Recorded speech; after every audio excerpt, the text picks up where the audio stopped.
You're watching TRT World. I'm Jafar Hasnan. It's been 1 year since a more deadly variant of Mpox emerged, and the situation has reached alarming proportions. Over 20,000 cases have been reported, with more than 500 lives lost, many of them tragically children. The true scale of the crisis is likely even graver.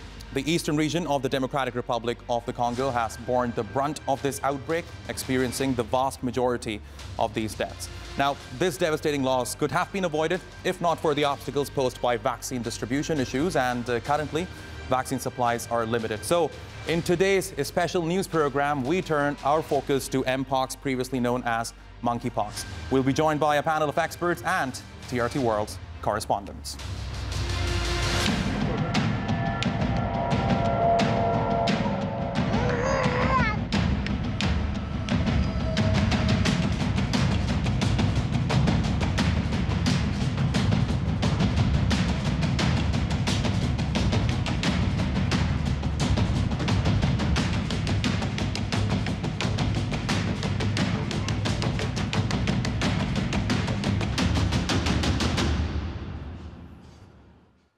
Mpox is endemic in the Democratic Republic of the Congo, and it received 200,000 Mpox vaccines 3 weeks after the World Health Organization declared the latest outbreak a global health emergency. But the Central African country has delayed the official rollout of the much-needed jabs to October.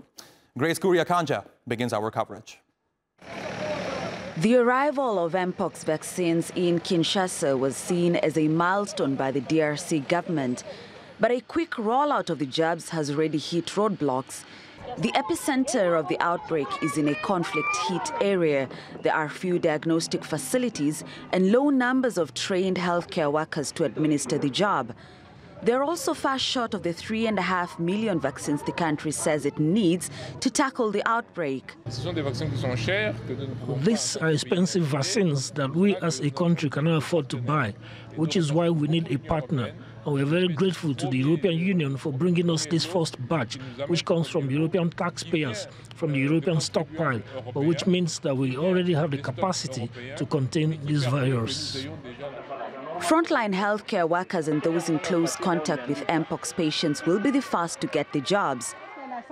There are also fears about vaccine hesitancy due to misinformation about Mpox. There is still low awareness. This is why perhaps people do not seem to be very concerned. I think the WHO, with its partners, should strengthen awareness so that the population is aware that this is a new problem that has just arisen. Otherwise, we may fail to manage this virus. Health facilities have set up makeshift isolation tents, and patients say they are running out of medicine and food. Richard Songa carries a picture on his phone that reminds him of how he escaped death by a whisker. I arrived here in a very critical condition. I had already lost hope because I didn't know if I was going to survive. But now I see a change and I'm starting to heal. The Mpox was all over my body. I wasn't eating, so I was in a critical condition. The Africa Centers for Disease Control says African countries require 10 million vaccines to combat the disease that has spread to 14 African countries. It's urging the World Health Organization to approve more Mpox vaccines, which have already been approved in the US and Europe, not only for adults but for children as well.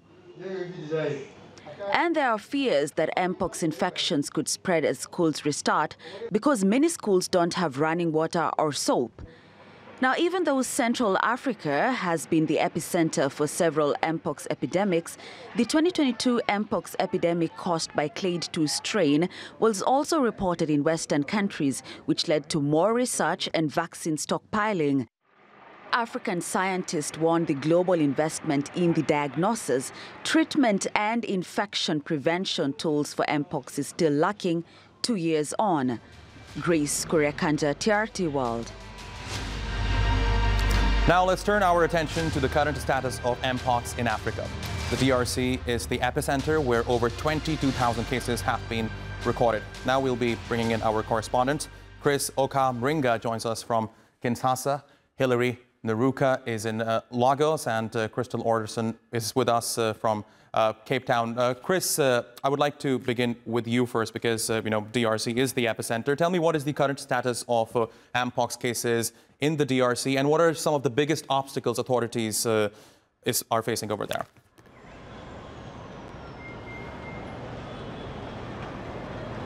Yeah, so health authorities in the DRC that say they have recorded more than 18,000 cases and 600 deaths since the start of this year. And some of these deaths have been among children as young as 5 and below.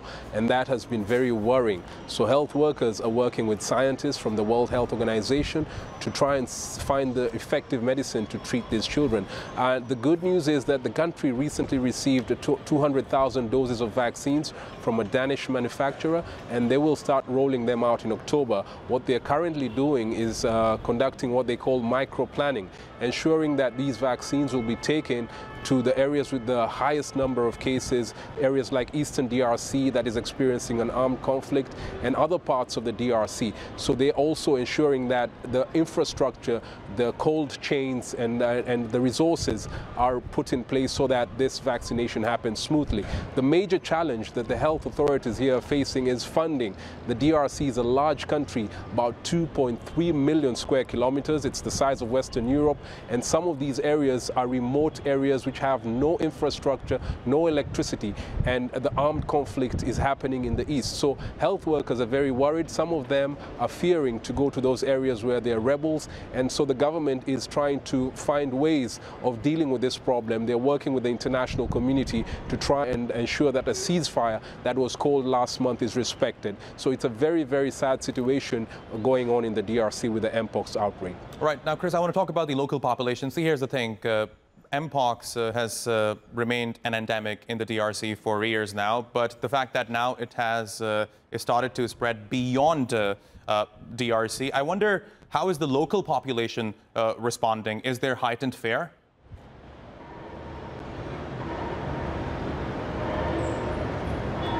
Indeed, there is a lot of fear among the local population. Some of these communities have not had these cases of Mpox in the past.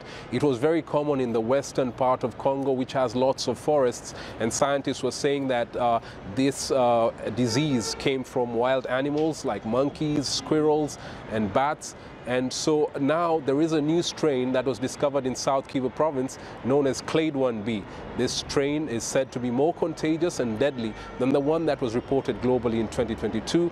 And they say it's mainly transmitted sexually, but then it can also be transmitted by people coming into close contact with one another. So there is a lot of fear among the communities, especially in those areas that had not received this case before. And so the World Health Organization, Africa Centers for Disease Control, is working very closely with the government to try and come up with some awareness campaigns, because there are people in some of these communities that believe Mpox is spread through witchcraft, and so they go to traditional healers, religious leaders. So the authorities are trying to tell them to report to a health expert so that they can be treated before the disease advances. Now, Chris, there are reports of healthcare workers within DRC getting overwhelmed with the rising number of cases. Tell me, is the healthcare system in the country adequately equipped right now? And what sort of help does the country need from the international community at this point?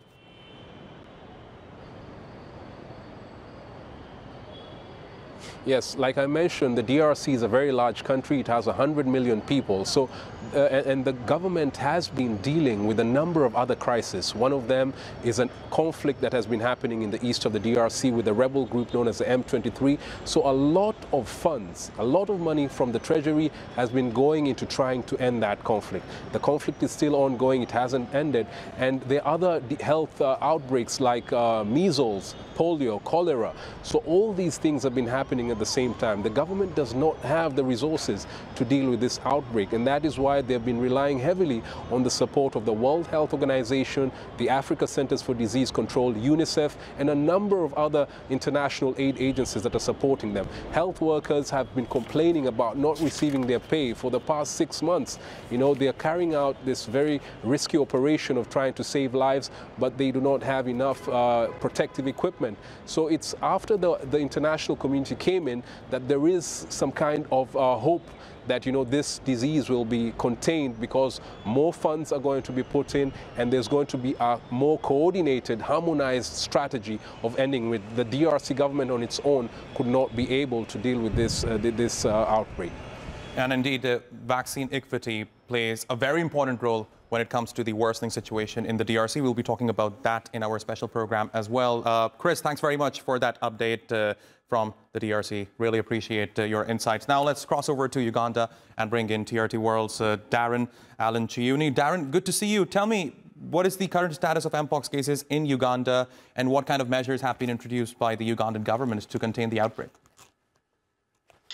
From the recent report that we've got from the authorities, they state that the cases have just grown to about 10 infections in the recent days. But of course, there have been some cumulative contacts that have grown to nearly 100 over the last few weeks, with the first case detected in late July here in Uganda. The authorities state that across almost every region in the country, there's been a case that has been reported.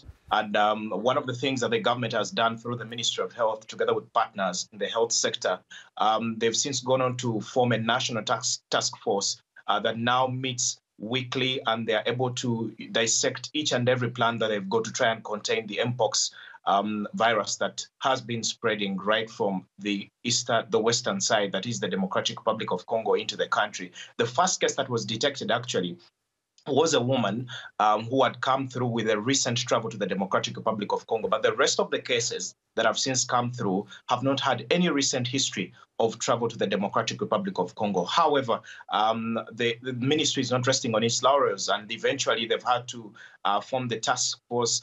There's been some sensitization, especially for the people around the urban areas, particularly on digital media, as well as the broadcast platforms, to try and inform them of the current state of events and how Mpox does spread. Of course, more familiar, it is the rash all over the skin that has been happening. But of course, they're encouraging people to actually go and report, even if you have backaches or back pain, a sore throat or cough itself, or even high fever. Those are some of the symptoms that the ministry is trying to push to the public to just try to see them sensitized, and then hopefully they can be able to contain this virus. Right. Now, Darren, you were listening to Chris out of the DRC, and I asked him, are people in the country fearful about the situation getting out of control? Now, you're telling me that cases of local transmission have been reported in Uganda now. I wonder what's the level of fear in the country, and how is the public coping with it? So from the statistics that we so far have, even if there have been some cumulative alerts, I think growing to about 207 across 37 districts. That's according to the latest report that has come through from the World Health Organization to do with the Mpox in Uganda. The ministry still insists and says this virus can be contained, and perhaps they speak with the fact that they've been successful in the recent outbreaks of viral infections of this nature, including just recently the Sudan Ebola virus that was ably contained over a period of about 6 to 8 months right within central Uganda. That did affect people, mainly in the districts of Mubende and Kasanda and Mityana. And from that experience, together with how the government was able to contain COVID-19, the health ministry, led by Dr. Jane Ruth Acheng, still insisting that there should be no worry, that this can actually be contained if the public does adhere, like it's done in recent times, as well as the measures that the government is putting in place, including putting village health teams at task in some of these key areas, particularly Kasese, which is the business hub that is close to the border of Uganda and the Democratic Republic of Congo. Darren, thank you very much for that update live for us from Kampala. And now let's cross over to South Africa, Cape Town, and bring in TRT World's Crystal Alderson. Crystal, first and foremost, bring us up to speed on the latest when it comes to cases of Mpox in South Africa.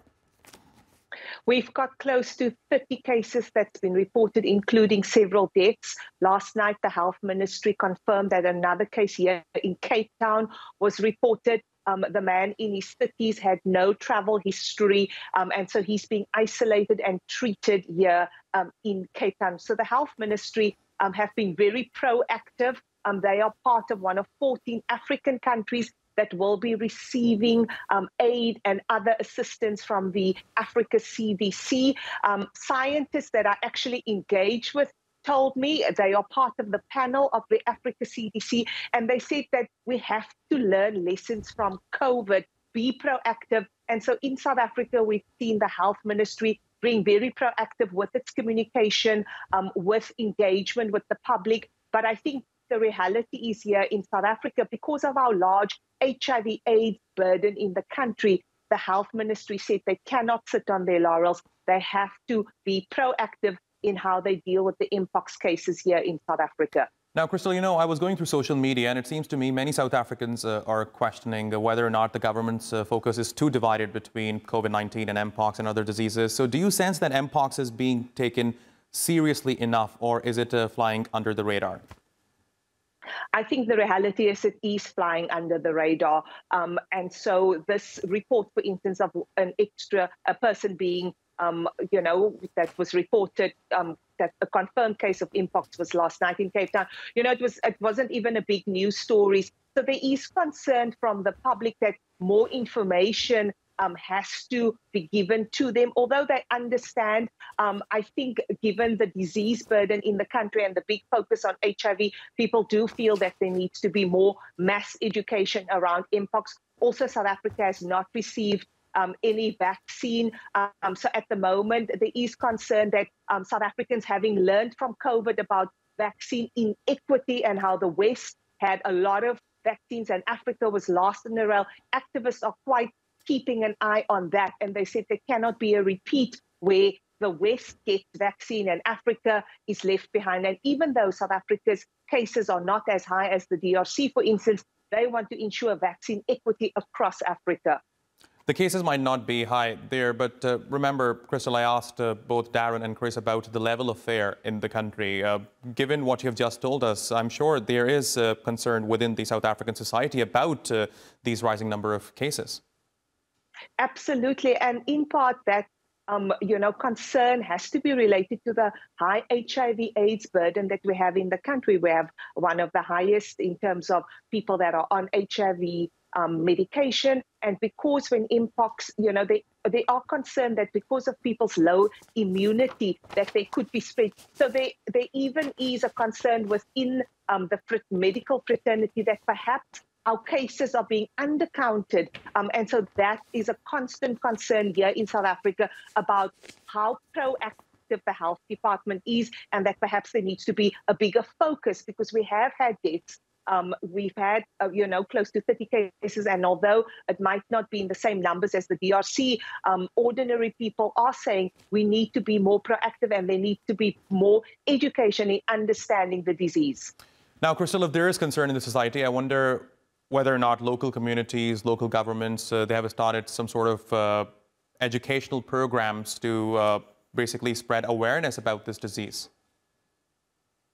I think when it comes to the health department and the healthcare workers, they've put out communiques that, there's clear protocols around contact tracing, healthcare workers know what to do. But I've not seen the kind of mass communication that you had during the COVID period in terms of Mpox. What do you do? Because, for instance, this case that was announced last night, the person went to a private health institution. So it meant that he had money to go to a private institution. What about the majority of South Africans who actually do not have the money to access private healthcare? What do they do when they go to a public center? Because already the reports have emerged how our public medical facilities are overburdened. And I think that is what is of concern, is if people go to the public sector, what kind of information are they getting? What kind of assistance will they be getting to ensure that they actually, given that we do not have vaccines in South Africa at the moment, and South Africa doesn't want the number to rise, the kind of mass education campaigns needed, I don't think it's happening. And I think that is a big concern for health activists. Crystal Orson, thank you very much for that update live for us from Cape Town in South Africa. Okay, now scientists are concerned about a new Mpox variant, which they believe may spread more rapidly. Let's take a look at what this virus is. So what is Mpox? Mpox used to be called monkeypox. It is caused by a viral infection. The virus is part of the same family as smallpox, which was eradicated decades ago. Usually, it is spread by contact between people, but it can spread from animals to humans too. And now there is concern about a new strain of Mpox known as clade 1b that might be more contagious and more dangerous as well. So the big question is, where is it spreading? Like we mentioned, Mpox is especially prevalent in Western and Central Africa. This year, it has killed hundreds of people in the Democratic Republic of the Congo. It has also caused outbreaks in countries that border the DRC, such as Rwanda, and is even spreading in Europe and Asia now. So symptoms can be mild or severe, commonly including a rash. It may be accompanied by fever, fatigue, and a headache. And now, in some cases, in fact, its most important symptom disappear with or without treatment. So in some instances, however, Mpox can cause more serious harm and even result in death. So there are few vaccines recommended by the World Health Organization for use against Mpox. The World Health Organization has declared Mpox a public health emergency, but it said it is not comparable to coronavirus pandemic. So, you know, there was, when they first declared this emergency, there was a lot of concern among the general public. Are we heading towards another pandemic? So this is something that has been ruled out by the World Health Organization. To discuss this further, joining me now is Oiwale Tumori. He's a senior fellow with the African Center of Excellence for Genomics of Infectious Diseases at Redeemers University in Nigeria. He outlines the common symptoms of Mpox virus, where we are seeing the most recent outbreaks, and what needs to be done to prevent Mpox from spreading further. My name is Oiwale Tumori. I'm a professor of virology. I work with UI, University of Ibadan, and also with the World Health Organization.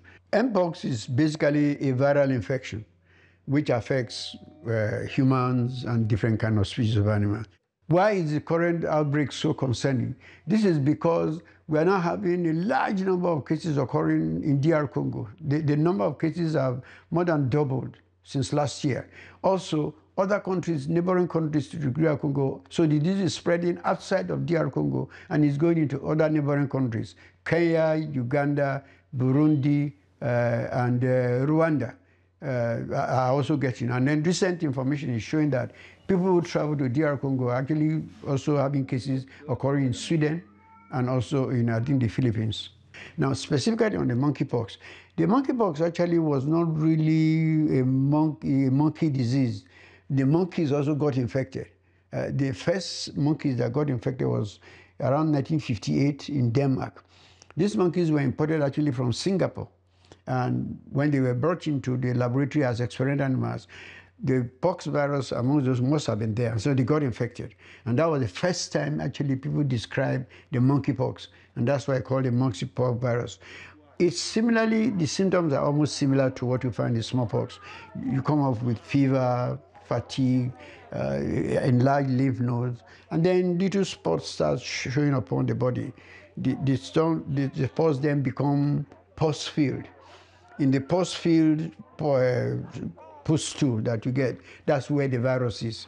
And that's why it is easy when this breaks out that it can contaminate the bed and everything around you, and other people can then get infected with monkeypox.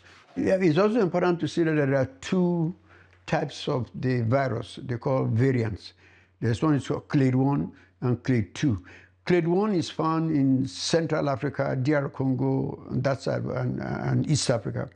Clade 2 is found in West Africa. Incidentally, Cameroon, that lies between the two, has both clade 1 and clade 2. Now, clade 1 appears to be more severe in terms of seriousness of disease. And usually we have about 10% mortality. That is, 1 out of every 10 of those infected with the clade 1 will die.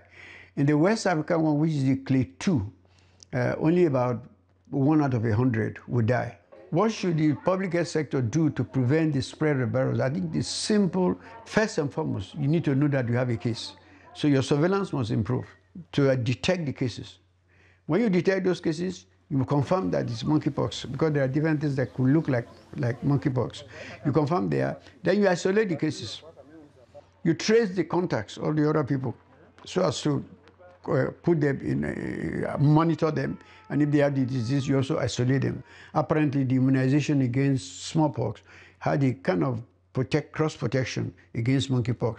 But when that immunization stopped in 1980, we're now seeing the upsurge of monkeypox because there are a lot of people in the generation after 1980 that had not been vaccinated against smallpox.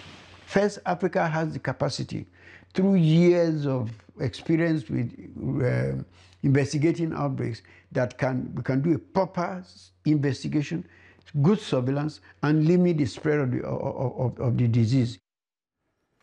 So Mpox, a deadly viral disease endemic in Africa for more than 5 decades now, is spreading fast. Burundi is the second most affected country in the continent after the Democratic Republic of the Congo. And TRT World's Priyanka Navani has more on how Burundi is coping with the emergency. Sumaya Hantugimana's scars are a reminder of the 12-year-old's struggle to survive Mpox. I started feeling very cold. Then my head began to hurt so much that even medicine could not ease the headache. My throat hurt as well, so I took more medicine, but I did not seem to get better. I decided to tell my mother that my fever was not going away. My head hurt, my throat hurt, and I could not swallow any food because it was so painful. Sumaya was lucky enough to get treatment in a hospital, but is still struggling to survive alongside her 6-year-old brother. Unfortunately for her family, personal hygiene is the only weapon they have to fight the disease. The doctors advised us to clean up by washing our hands with clean water and soap. That's why we decided to put a bucket there containing clean water and soap so that each visitor coming in can wash their hands before entering. While the $100 per dose vaccine is available in 70 countries around the world, only a fraction of them have arrived in the continent, causing concern about its rapid spread. For the case that concerns us in Burundi, you understand that in an interval of 1 month, we have already recorded several cases, comparing the situation of our country to that of other countries in the sub-region. And limited budgets, competing health priorities, and regulatory red tape are making the fight against Mpox even more complicated. Priyanka Navani, TRT World. So Mpox is clearly a cause of concern, primarily because it is spreading at a rapid pace in many parts of Africa, now even beyond Africa. For more on this, let's bring in Dr. Patrick Otim. He is an emergency response officer at the World Health Organization Regional Office for Africa. He joins me now live from the Republic of the Congo. Great to have you here with us on TRT World. I want to take a step back. Tell me, how does Mpox differ from other viruses? Thank you very much, and good to be with you speaking to the audience this morning. So Mpox, as we know, is a zoonotic disease. It's a viral infection, which is very contagious, and it spreads from one person to the other, largely through contact. Now, Mpox, the incubation period, when somebody comes in contact with someone who has Mpox virus, it takes between 2 to 21 days, but mostly 13 days for you to begin to show the signs and symptoms. Now, what are the common signs and symptoms? As you have been showing through your videos, the common sign of Mpox is the skin rash or the lesions that appear sometimes in the mouth, in the skin, or in the genital area. Now, this rash is also accompanied by other signs, including fever, swelling in the neck, what we call the lymph nodes, in the axilla, in the armpits, in the groin area, behind the ear. There is general weakness, there is a muscle pain. But this rash is very characteristic, which is one of the things which is different about other viruses. Now, the rash usually starts on the face, and then it spreads to other parts of the body. And it moves through 4 stages. Usually the rash initially is flat, then it gets raised a little bit, it gets filled with a fluid, what we call a vesicle, then it gets filled with a pus, and then from there it breaks and the fluids start coming out. And at this point is when the person is very infectious, because if you come in contact with that fluid, then you can catch the virus. And then after this fluid breaks, it now forms crust, and then the skin begins to heal. So within 2 to 4 weeks, you can go through this process of the healing of this rash, and then the new skin will begin to be formed. Now, normally, most of the people with Mpox will recover quite quickly, but some of them do develop severe disease, and some of them can die. Now, who are the people at risk of severe disease? You have the children, because of their low immunity, are at risk of severe disease. People with immunosuppression, diseases that affect the immune response, like HIV, people on cancer treatment. These are people at risk of severe disease. And lastly, then, Mpox can also result in death, particularly if the people do not get appropriate supportive care. Okay, now, Dr. Otim, here's the thing. The World Health Organization declared Mpox a global health emergency in the past as well. Do you think this declaration has translated into real action, or are we seeing a disconnect between policy and on-the-ground action? No, I would say that, on the contrary, I think we have seen a lot of action from the member states. First, to begin with, I think all the countries have taken the declaration of the Mpox as a public health emergency of international concern very seriously. We have seen response actions being ramped up in Burundi. We have seen response actions being ramped up in the Democratic Republic of Congo, which is the epicenter, but also all the other 14 countries. So all the countries are taking Mpox as a very serious public health threat. And also, more importantly, the global health community is coming together, and support is being provided. And as you had mentioned, we have seen the first doses of vaccine donated by the European Union arriving in DRC. We have seen resources, countries coming up, like the United States government has availed resources to support the response. So I believe that the declaration of Mpox as a public health emergency of international concern is being taken seriously, both by the countries concerned, affected, but also by the international community. But of course, one major problem here is growing vaccine equity. Wealthier nations, as they always do, are stockpiling vaccines, while African nations are grappling with the rising cases of Mpox. See, here's the thing. I wonder, why is this issue repeating itself? Why does this issue exist in the first place? And what is the World Health Organization doing to resolve it? So there are largely two issues. For a disease which is re-emerging like Mpox, you will notice that most of the production there has not been production of vaccines, let me say, on a large scale or other countermeasures for Mpox. So there were very few manufacturers that were still working on the smallpox, because most of the vaccines we have now are repurposed smallpox vaccines. So because smallpox had been eliminated as a public health disease, we had issues in terms of the no need to continue to produce vaccines. Now, when we have a disease like Mpox, for which we are using the smallpox vaccines, there was largely no global production. So there was already limited capacity to be able to produce. And when we had the outbreak in 2022, understandably, countries will prioritize their own populations to be able to buy the vaccine. So you have many countries wanting to buy the vaccine, and very few vaccines available, and very few manufacturers making these. Now, what WHO is doing is trying to work with researchers, first of all, in the research and development, to be able to support the rapid acceleration of development of newer vaccines that can be able to address this issue. But secondly, also through the emergency use listing of the vaccines, WHO is trying to make the vaccine accessible through the pooled procurement mechanism that is done by the Global Alliance for Vaccine, Gavi, and UNICEF, so that these vaccines are available for the poor countries. But I must add that it is true that we do not have sufficient doses available, for instance, for countries in Africa, and I would appeal that there is need for more investment in research and development. There's more need for more investment in the production of vaccines and allocation. Countries that have a stockpile of vaccines to be able to donate more, like we have seen with the European Union, to be able to donate more vaccines to help other countries in Africa that urgently need these vaccines. Dr. Otim, fascinating insights. Thanks very much for joining me here today on TRT World. I really appreciate your taking out the time. Okay, now, the number of Mpox infections, they continue to surge in the Democratic Republic of the Congo and 13 other African countries. Families affected by Mpox in the DRC's displacement camps are facing a stigma. TRT World's Martin Andrews reports on how children are living an isolated life in refugee camps despite being cured of the viral infection. In the Nyiragongo displacement camp near Goma, people are fearful of being found Mpox positive and being labelled by neighbours.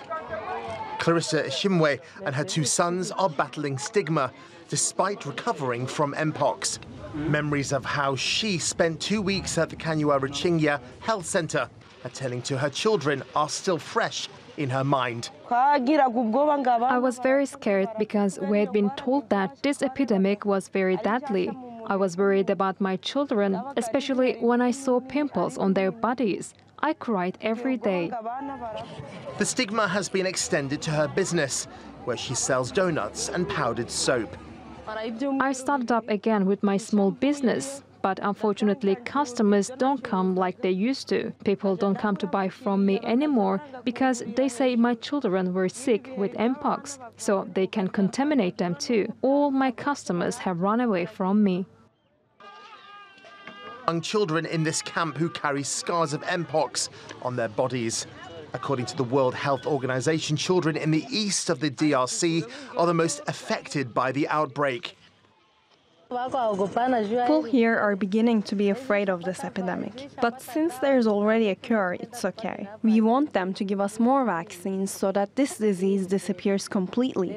And I say thank you very much to the health staff because my child is cured after being in hospital.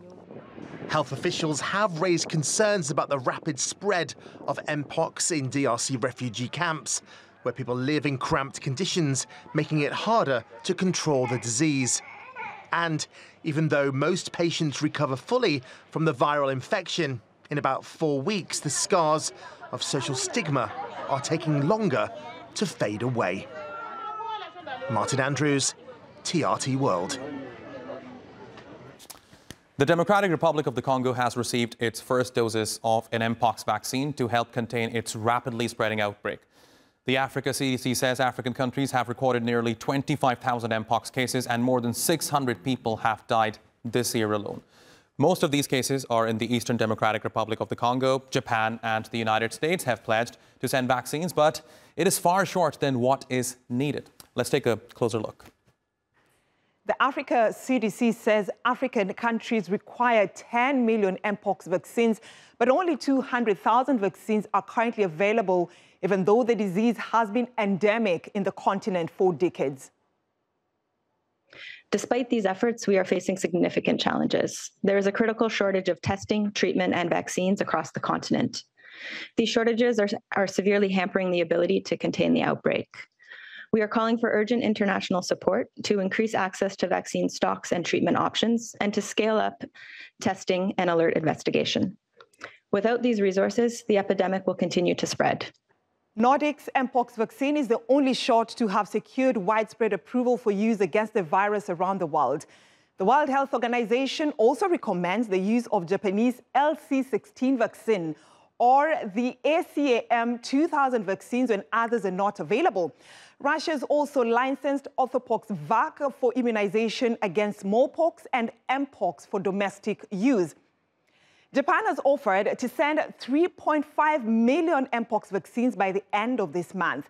The U.S. has pledged 50,000 BVN vaccine from its stockpiles, while the European Union and Bavarian Nordic say they will donate a total of 215,000 doses. The global vaccine group Gavi says it plans to spend $500 million on getting shots to countries affected by the Mpox outbreak. But vaccine hoarding by rich countries, high cost of the jabs, and fears of vaccine hesitancy are complicating the fight against the viral infection. And only Nigeria and DRC, out of the 13 affected African countries, have approved the use of the Bavarian Nordic Mpox vaccine.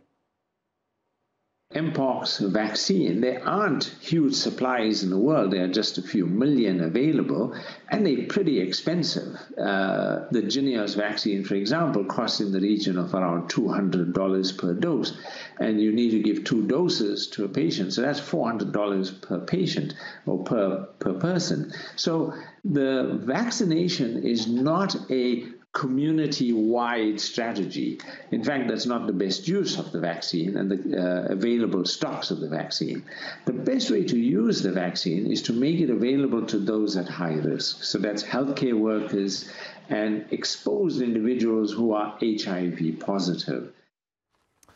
So Mpox was once considered a regional virus, but now it is spreading to countries with very, very robust healthcare systems. So to discuss this further, let's bring in Dr. Ahmed Ogwell Oma. He's the Vice President for Global Health Strategy at the United Nations Foundations. He joins me now live from the U.S. Capitol. Great to have you here with us on TRT World. So the fact that Mpox has changed from a regional virus to a global one, what do you think it tells us about global preparedness when it comes to containing this virus? Thanks for having me. This is, by the way, the second time within a period of 3 years that an Mpox outbreak is being declared a public health emergency of international concern. It tells us that our surveillance mechanisms have improved. That's why we are able to pick up these outbreaks early. But it also tells us that our response is not complete, and therefore we need to carefully assess those things that we need to do so that we don't end up with another large outbreak of Mpox globally, as we are seeing for the second time in a short period.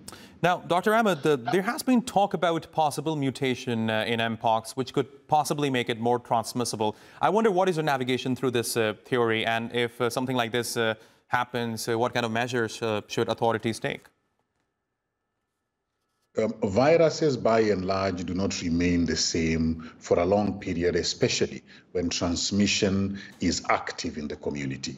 With every round of intense transmission, you run the risk of a mutation that may be either more easily transmissible or even more deadly. So we need to ensure that we are limiting transmission so that we are also reducing the possibility of the Mpox virus mutating into something that is more risky when it comes to transmission and its effect on human health. We need to be very awake to that. Our genomics work needs to be upgraded, and we must ensure that we are controlling it at source rather than waiting for it to spread across the globe. Okay, now, given the outbreak that we have seen in 2024, tell me honestly, is there a realistic chance that authorities, international community will be able to contain this outbreak by 2025, or are we in for a long-term fight here? We have shown that when we act together, we are able to bring very difficult outbreaks under control. And the outbreak of Ebola in Uganda, the Marburg outbreak in Africa last year, these are good examples of how quickly we can be able to bring this under control. I'm confident that with the measures that are being put in place, particularly by the World Health Organization, we have every fighting chance to be able to bring this under control and avoid a much larger and wider outbreak across the world. But we need to do two very important things. One is we must make available all the tools to the epicenter of this outbreak, meaning good diagnostic kits must be on the ground, and effective vaccines must also be on the ground. Then we are able to stop it and prevent a global spread of the Mpox virus. Doctor, you're joining us from Washington, and this is one thing that I wonder, and because this is something that I was talking about with one of my friends recently. Mpox became a global concern primarily because it is now found in Western countries. It has been an endemic in Africa for many years, but the fact that the international community and major world organizations started to talk about containing this virus, it started when it started to spread beyond Africa. What do you think this tells us about the current state of healthcare organizations and international organizations that are working on containing this outbreak? Generally speaking, health emergencies become more acutely visible when it affects more communities across the world. When it is limited to one space, one community, one country, it is not as visible as if it were available, as if it was seen in many other countries. This is the same with Mpox. We need to get away from the situation where we wait for it to appear in the Western world, as you say, before we take action. Every outbreak can and should be addressed, arrested, and contained where it first begins. It saves a lot of lives, it saves a lot of resources, it saves a lot of tension and stigma if we keep it in one space rather than allowing it to be able to spread. Mpox is containable. Mpox is treatable in the sense that we can be able to limit its effects and deaths. And Mpox is not new. We know how to deal with it. We should just be able to make all those tools available to diagnose in time and to provide vaccines and to provide knowledge to the communities, knowledge to our health workers, so that we are all doing the right thing quickly and containing it before it spreads. We don't need to wait until it has spread to make it an emergency. Dr. Ahmed, very quickly, what should be the level of concern among people who are living outside Africa right now when it comes to Mpox? High. You are not isolated wherever it is you are in the world. Viruses and other pathogens travel very easily across borders, especially when individuals who carry them are not yet symptomatic. Wherever you are, you need to be as concerned as those who are closer to the epicenter, because travel across the world is easy and fast. Dr. Ahmed, thanks very much for talking to us here on TRT World. I really appreciate your taking out the time. Thank you very much, sir, for joining us. My pleasure. All right, now let's get some insights on the Mpox situation in northern Kivu from our reporter, Zanim Naitizaidi. Where I am at the moment is the Nyiragongo General Hospital, just a few meters from the displaced persons camp around the town of Goma. This center alone has already registered 400 cases which are being treated. The epidemic is also raging in the neighboring province of South Kivu, where there are also hundreds of cases. So far, the main problem is the difficulty of treating patients as treatment centers are overwhelmed. We are satisfied with the work we are doing at the moment, because we have managed to identify new suspected cases, which means that the community has already taken ownership of the fight, because it's managing to report the cases. The cases are brought here, where they are taken care of, and as soon as there are cured cases, we bring them to the community, which welcomes them very well. We are continuing to work hard, especially on communication, to ensure that there is community involvement and that everyone is reached. Now, did you know in 2024 alone there have been more than 9,000 reported Mpox cases globally? And that's according to the Center for Disease Control and Prevention. Africa is the hardest hit, with more than 5,500 confirmed Mpox cases in 14 countries and 643 deaths, according to Africa's CDC data. Let's break down the numbers. For the second time in 2 years, the World Health Organization declared the virus a public health emergency of international concern in August, and the CDC says about 65 countries have either recorded Clade 1 or Clade 2 or both Mpox strains in 2024. So the Central African region is the hardest hit in the continent, with more than 5,000 confirmed cases and a total of 639 deaths. The Democratic Republic of the Congo has the most people with Mpox. It accounts for 91% of all confirmed cases and almost all of the deaths. And in the neighboring Eastern Africa region, 1,644 cases have been reported, but only 19 have been confirmed, with no deaths reported. And in Western Africa, out of the over 1,000 Mpox cases reported, 100 were confirmed and 1 person has died. While in Southern Africa, Africa's CDC says they have confirmed 24 cases and 3 deaths so far. There have been no confirmed cases of deaths in Northern Africa. So now let's turn our attention to our correspondents, TRT World reporters. Chris Okamringa is in Kinshasa, Crystal Orderson is in Cape Town, and we have Darren Allen Chiuni in Kampala, Uganda. Chris, I would like to begin with you again.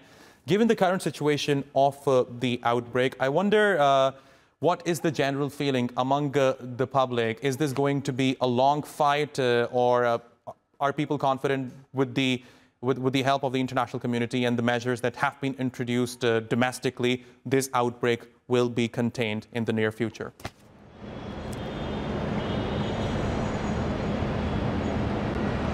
Well, there is a lot of fear among the community because they have known this disease for quite a number of years.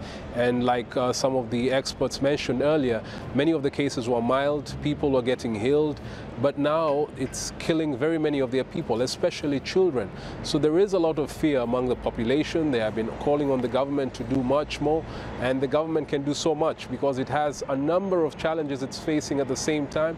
But the good news is that the World Health Organization and the Africa CDC have committed to come up with a harmonized, comprehensive strategy of ending the Mpox outbreak. It's known as the One Continental Policy. It means having one budget, one plan, one communication awareness with all the other 14 countries in Africa that are facing this outbreak. So authorities, the public in the DRC has got some kind of hope from the interventions by the international community in trying to scale back this outbreak that has spread very rapidly across the country.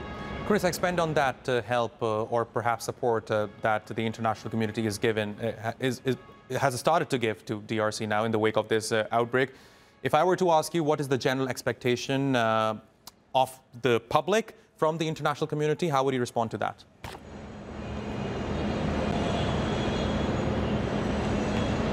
Well, so the World Health Organization and the Africa CDC signed an agreement, and they're aiming at trying to combat this disease within the next 6 months, and they will require $600 million. They have said that they have got some of the money, but a lot of it hasn't come. There are a lot of pledges and commitments from donors and other organizations, and the DRC government has also released $10 million towards this effort. And so that, has set the ball rolling, so to speak. The government has set up a national task force. Health teams are being deployed across the country to try and continue surveilling and carrying tests of people with suspected cases, and that is bringing some hope that there's something being done. They're also raising the communication awareness strategy of informing people about regularly washing their hands, keeping a social distance, and informing health workers of any suspected case so that they can reach out to them, isolate them, and trace all the people who came into contact to cut the transmission of this disease. So there is some bit of optimism, although in other areas that are very remote, there's still a lot of despair that this disease might not be contained soon. Chris, thank you very much for that update live for us from the DRC. Now let's cross over to Uganda and bring in TRT World's Darren Allen Chiuni. Darren, good to see you. So clearly there is a delay when it comes to vaccine rollout. I wonder what's been the impact of this delay on the rising number of cases in the country? I think with the delay in vaccines first last month and now recently the Africa Center for Disease Control dedicating 2,000 vaccines that will be administered on about 1,000 individuals. The latest that we got in the recently. With that, the vaccines being made, I think it's only pushed the government, the health apparatus to just get intensifying the works that they've already started. That is the task force, the sensitization of the public, the surveillance, close contact with the public itself, in trying to, let them know of the status or the gravity of this kind of virus that we're dealing with that can easily spread, as well as, informing the status quo, because as we speak, right within the heart of the country, where the capital is Kampala, the cases have been just a few that have been talked about. And of course, even with the vaccine still being delayed, the only thing that has been done has been the sensitization to just let people know that this disease is manageable. If they were able to knock off COVID-19, then as well as the Ebola, Sudan Ebola virus just over a year ago, then Mpox can as well be countered, only if the public is able to adhere, as those cases that are already in place are one step at a time. One step at a time. Well said. Darren, thanks very much for bringing us up to speed on the latest developments when it comes to Mpox in Uganda. Now let's bring in Crystal Alderson. She joins me live from Cape Town in South Africa. Crystal, now, well, there's this hope among many African nations that, yes, it will be managed in the near future. But given the current situation of the outbreak in South Africa, what's the level of hope among South Africans? Is this something that is going to prevail in the country for a long time, or do you think that South Africans believe it will be contained in the near future? I think, firstly, South Africans have believed that we have some impeccable health experts that really showed how African expertise can really help save a country. So just here in Cape Town at the University of Stellenbosch, we have African scientists from across the continent working on understanding the disease, because one scientist that I spoke to has said that there's too many variables. You've got in the DRC thousands, in South Africa you have 30, in Uganda. So it's understanding the disease. I think that's one. Two, South Africans learned a lot about health inequity, and the vaccine inequity, they say, is a big concern. I think South Africans will feel more comfortable if the vaccines arrive in South Africa, and I think that is a big issue. But right now, the health department, they are quite clear about that. The latest case, for instance, of yesterday, there was no contact, there was no travel history. So it's trying to understand the contact tracing of what actually, informed that this man, got the Mpox virus, and understanding it. And I think lastly, there is a concern that, of course, within the public, perhaps there needs to be more mass communication in understanding Mpox. And then lastly, the big issue, given our large HIV/AIDS burden, given that people's immune system, especially mothers and young children that have not been tested, are compromised, there is a concern that perhaps we don't know the full extent of the virus yet in South Africa. Crystal Alderson, thank you very much for that update live for us from Cape Town. And this brings us to the end of our special news program on rising Mpox cases in Africa. Do stay with us here on TRT World. My colleague Oscar Surbakti will be with you with a fresh bulletin at the top of the hour.